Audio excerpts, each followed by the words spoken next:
This is Fantasy Essentials, the series where I highlight books and series that I believe are essential reads for fantasy fans. Today, we're discussing Mistborn, Brandon Sanderson's fast-paced fantasy heist story, known for having one of the coolest, most fleshed-out magic systems in all of fantasy, and also for being a perfect entry point to the Cosmere universe. The Mistborn series features two separate eras. Era 1 is a trilogy, and Era 2 is a quartet. But today, we're only talking about Era 1. Some of Mistborn's greatest strengths include its awesome metal-based magic system, its engaging plot, its consistently fast pacing, the found family vibe of its main characters, its in-depth world building, its many huge payoffs, and its insanely chaotic ending in the best way.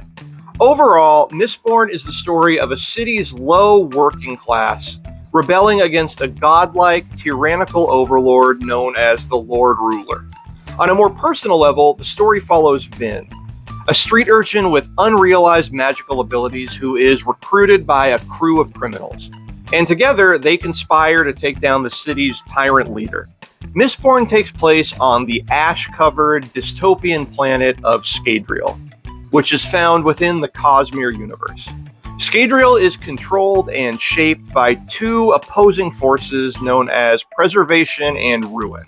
Outside of the few cities, much of the planet's surface is uninhabitable, covered at night by a mysterious and very deadly mist.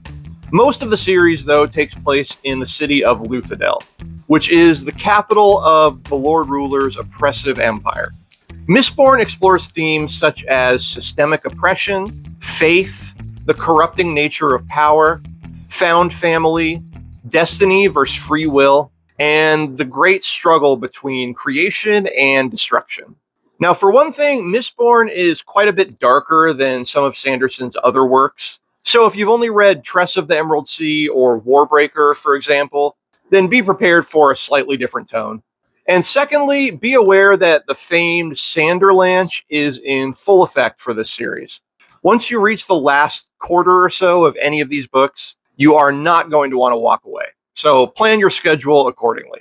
All right, so do you agree with me that Mistborn Era 1 is a fantasy essential?